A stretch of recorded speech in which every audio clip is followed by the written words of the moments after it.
I hope that people will walk away realizing that millennials are not the stereotype. That only less than half of millennials themselves even agree with the term or will call themselves millennials.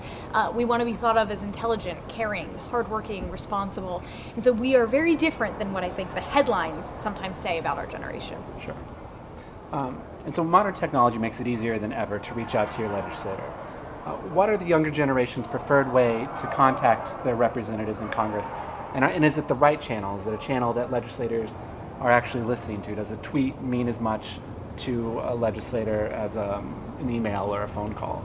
So the way most legislators are listening to their constituents, tallying up letters, counting phone calls, now with things like Facebook engagements and tweets, those are new metrics that members of Congress, state legislators, local policymakers can use to assess who's saying what.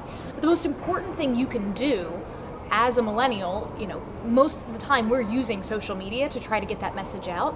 But sometimes we as a generation don't think about the fact that we have to identify where we're from and whose constituent we are. And so there can sometimes be this mismatch where, because for us, we think about things very, very nationally. And so we'll take a position on an issue and there will be, call these 15 members of Congress and tell them to vote X way. But if you're not a constituent of any of those particular members, the reality is that you kind of don't get counted as much. And so my advice to millennials whenever we engage is absolutely use Facebook, use Twitter, use social media. These offices are listening, but you really have to make sure that you are very clear about whose constituent you are, because they want to serve the people that are electing them. And that will just make your message have so much more weight.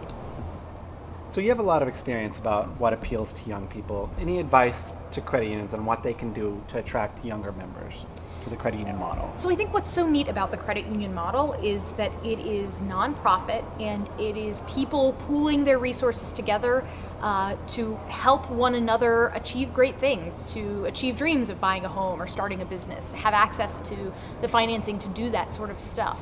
And there's really, for my generation, not a lot of trust in many big institutions.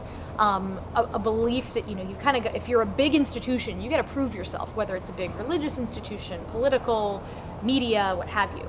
And so I think to the extent that credit unions are just organizations of people like them, I think that in and of itself is something that for millennials who come to some of these big commitments with a little bit of skepticism can make it more comfortable to engage and say, okay, I'm ready to take that risk and start that business. I'm ready to take that risk and buy a home because I've got this credit union, which is made up of people like me, behind me.